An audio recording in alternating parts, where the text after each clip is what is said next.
Hi everyone, Adam here, and this is what I watched for May of 2023. It's just an overview of the movies I watched in May. If you've ever wondered, it's just movies I've never seen or I've seen at the cinemas. So on the 5th of May, I watched Guardians of the Galaxy Volume 3, obviously the third standalone Guardians of the Galaxy movie. I'm sure most people who are into the MCU movies have seen this. The synopsis is, once more with feeling, Peter Quill, still reeling from the loss of Gamora, must rally his team around him to defend the universe along with protecting one of their own. If not completed successfully, could quite possibly lead to the end of the Guardians as we know them.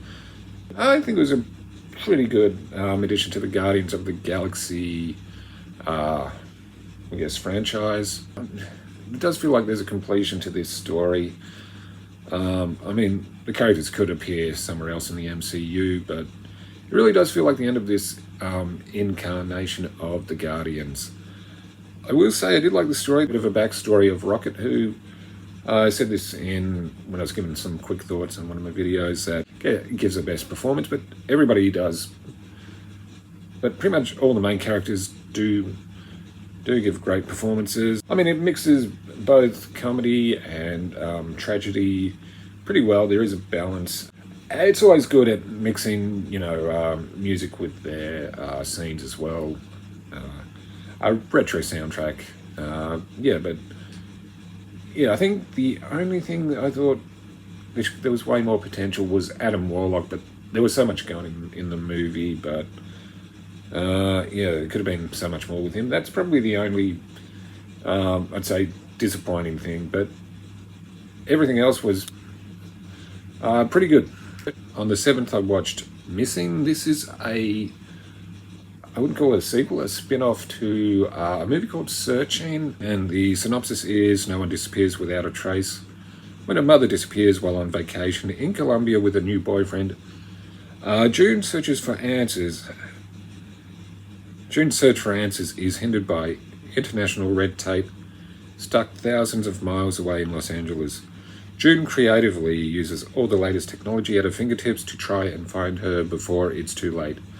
But as she digs deeper, her digital sleuthing raises more questions than answers.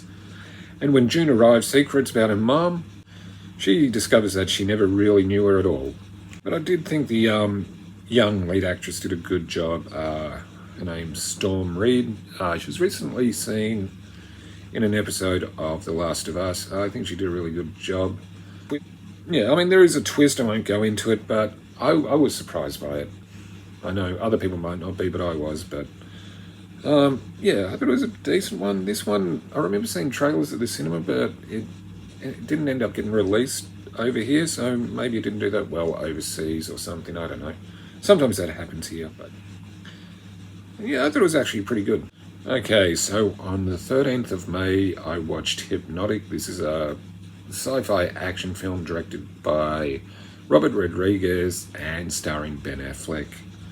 And the synopsis is, a detective becomes entangled in a mystery involving his missing daughter and a secret government program while investigating a string of reality-bending crimes.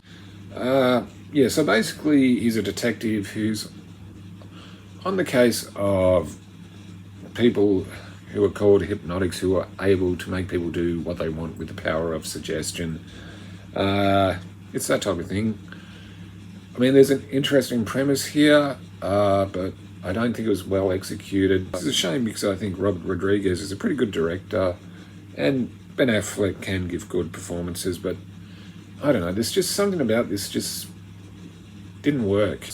A pretty good cast, like as I said, Ben Affleck, Alice Braga, William Fichtner, Jeff Fahey, but no, it was probably, so far this would be probably my most disappointed movie of the year, to be honest. I have to say the action scenes were a bit tepid.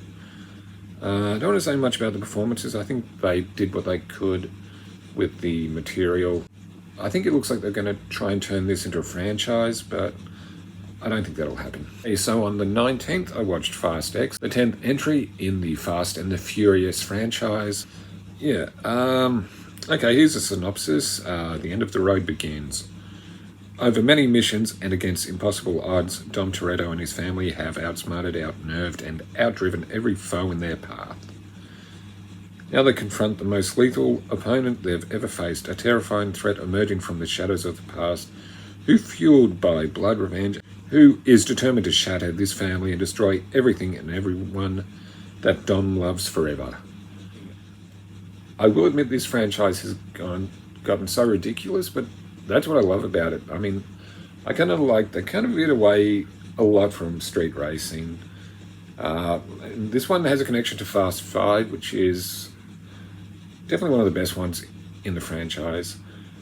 Yeah, I mean, look, if you're stuck with it for this long, you know what to expect by now.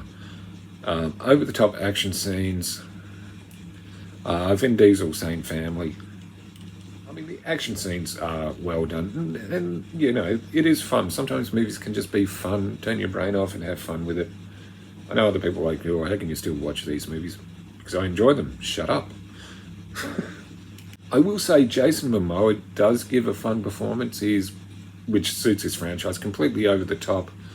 He's probably one of the most memorable bad guys this franchise has had. He's flamboyant but very dangerous. Yeah. So yeah, he understood the assignment for sure. On the 23rd of May, I watched Batman: The Doom That Came to Gotham. This is one of the Warner Brothers animated films. The synopsis is: explorer Bruce Wayne accidentally unleashes an ancient evil and returns to Gotham after being away for 2 decades.